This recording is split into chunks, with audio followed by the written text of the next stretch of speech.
നീലഗിരിയുടെ സഖികളെ ജ്വാലാമുഖികളെ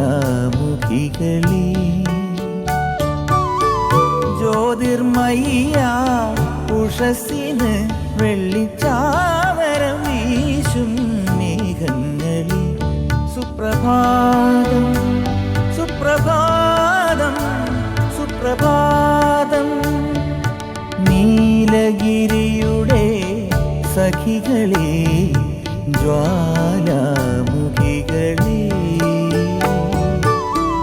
ജ്യോതിർമയ്യ ഉഷസ്സിന് വെള്ളിച്ചാമരം വീശും മേഘങ്ങളെ സുപ്രഭാതം സുപ്രഭാതം സുപ്രഭാതം സുപ്രഭാതം.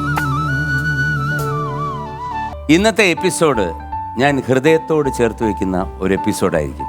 കാരണം മറ്റൊന്നുമല്ല, എനിക്ക് ഏറെ പ്രിയപ്പെട്ട ഒരു സംഗീത സംവിധായകനാണ് ഇന്ന് നമ്മുടെ കൂടെ കൂടുന്നത്. തൊട്ടതെല്ലാം പൊന്നാക്കുന്ന ഒരു വ്യക്തി. സംഗീതത്തിൻ്റെ നിലവറ, കലവറ അല്ല, അതിനെ മറ്റേതെങ്കിലും രൂപത്തിൽ വിശേഷിപ്പിക്കാമെങ്കിൽ അത് തന്നെ അതിന് നമുക്ക് നാമധേയം ചെയ്യാം. എത്രയോ പാട്ടുകൾ, എണ്ണത്തിൽ കുറവാണെങ്കിലും ആ പാട്ടുകളെല്ലാം എത്രയോ വർഷങ്ങൾ നിൽക്കും എന്നുള്ളതിൽ യാതൊരു സംശയവുമില്ല. സംഗീതം കൊണ്ട് മായാജാലം തീർത്ത ആ സംഗീത സംവിധായകനെ, എൻ്റെ പ്രിയ സുഹൃത്തിനെ ഞാൻ ഈ വേദിയിലേക്ക് അഭിമാനപൂർവ്വം സ്വാഗതം ചെയ്യുകയാണ്. മറ്റാരുമല്ല, നമ്മുടെ എല്ലാം സ്വന്തം ശരത്. ഏറെ ബഹുമാനത്തോടെ ഞാൻ ഈ വേദിയിലേക്ക് സ്വാഗതം ചെയ്യുന്നു ശരത്.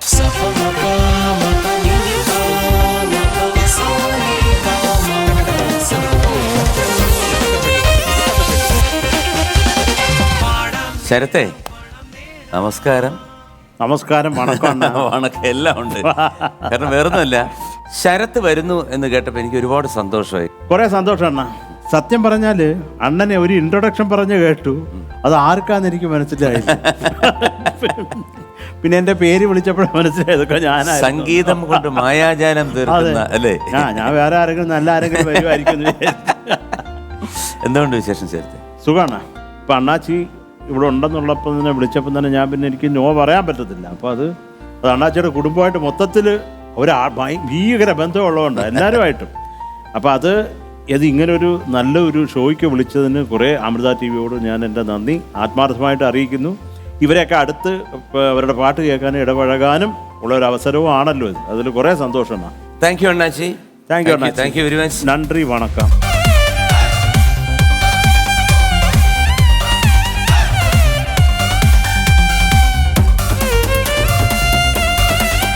ഇന്ന് നമുക്ക് വേണ്ടി ഗാനങ്ങൾ ആലപിക്കാൻ വരുന്നത് മുഴുനീള ഗായകനായി തുടങ്ങി പിന്നീട് ജനസേവനത്തിനായി പോലീസ് യൂണിഫോം അണിഞ്ഞ ഒരു കലാകാരനാണ്.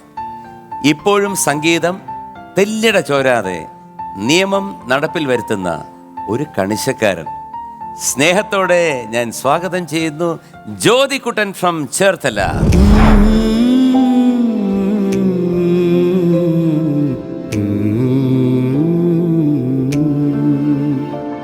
ഞാൻ ജ്യോതികുട്ടൻ.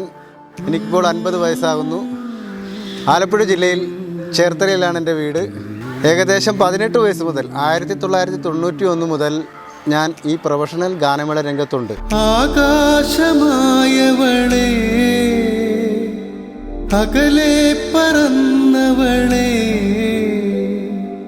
ചിറകായിരുന്നല്ലോ നീ. ആലപ്പുഴ ഭീമാസ് ബ്ലൂ ഡയമണ്ട്സ് ഓർക്കസ്ട്ര, അതിലായിരുന്നു എൻ്റെ സംഗീത ജീവിതത്തിന് തുടക്കം. ആ യാത്ര 2005 എനിക്ക് സിവിൽ പോലീസ് ഓഫീസറായിട്ട് ജോലി കിട്ടുന്നതുവരെ ഉണ്ടായിരുന്നു. പിന്നെ കുറച്ച് ഗ്യാപ്പ് വന്നു. ഉടലും ചേർന്നു പോയി, ഉയരും പകുത്തുപോയി, ഉള്ളം പിണഞ്ഞു പോയി, ഒറ്റയ്ക്കിരുന്നെത്ര കാറ്റു ഞാൻ ഏൽക്കണം. എൻ്റെ സംഗീത ജീവിതത്തിൽ ഇതുവരെ ഒരു ചാനൽ ഇങ്ങനൊരു പരിപാടി അവതരിപ്പിക്കാൻ അവസരം കിട്ടിയിട്ടില്ല. ഇത്രയും പ്രഗത്ഭരായ ആൾക്കാരുമായിട്ട് സല്ലപിക്കാനും അവരുടെ മുന്നിൽ പാട്ട് പാടുവാനും എനിക്ക് കിട്ടിയ അവസരം ദൈവത്തിന് ഞാൻ നന്ദി പറയുന്നു.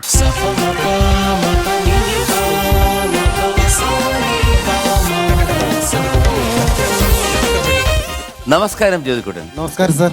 സുഖമാണോ? സുഖം. പോലീസ് ഡിപ്പാർട്ട്മെന്റ് ആണെന്ന് മനസ്സിലായി. ഞാൻ ഇൻട്രോയിൽ പറഞ്ഞായിരുന്നു വരുന്ന വ്യക്തി, പക്ഷെ കണ്ടില്ല. എന്തായാലും ജ്യോതികുട്ടൻ എനിക്ക് തോന്നുന്നു കൊച്ചിൻ സിറ്റി പോലീസിലാണ് സിറ്റി പോലീസിലാണ്. അപ്പോൾ കൊച്ചിയിലാണ് താമസം. താമസം ചേർത്തല. ചേർത്തലയാണ്. ഈ ജ്യോതികുട്ടൻ എന്ന് പേരിടാൻ കാര്യം എന്താണ്? ഈ കുട്ടൻ അവസാനം, ഞാനൊരു കുട്ടനാണ്, അതുകൊണ്ട് എന്റെ പേര് ശരിക്കും ആനന്ദ് ജ്യോതി എന്നായിരുന്നു. ആനന്ദ് ജ്യോതി എന്നായിരുന്നു. അതെ. അപ്പൊ സ്കൂളിൽ ചേർത്ത ഒരു അച്ഛൻ്റെ അനിയനാണ്. ആ അപ്പൊ അവിടെ ചെന്നപ്പോഴാണ് എന്ത് പേരിടണമെന്ന് ചോദിച്ചു. അപ്പൊ എല്ലാരും ജ്യോതി ജ്യോതി എന്നാ വിളിച്ചോണ്ടിരുന്നത്. ആ അപ്പൊ ചിറ്റപ്പൻ ഇങ്ങനെ ഓർത്തു, ആ ജ്യോതികുട്ടൻ അത് തന്നെ. അപ്പൊ നമ്മൾ കൊച്ചായിരിക്കുമ്പോൾ കുട്ടാ കുട്ടാന്ന് വിളിക്കുമല്ലോ അല്ലേ? അതെ അതെ. അപ്പൊ അത് കാരണം ആനന്ദ് ജ്യോതി എന്നുള്ളത് ജ്യോതികുട്ടൻ എന്നായി. ജ്യോതികുട്ടൻ എന്നായി. അപ്പം ഒരുപാട് കാര്യങ്ങൾ നമുക്ക് ജ്യോതികുട്ടൻ്റെ നിന്ന് അറിയാനുണ്ട്. കാരണം രണ്ട് കാര്യമാണ്, ഒരു ഗായകനാണ്, ഒരു പോലീസാണ്, പിന്നെ പാട്ടുകൾ.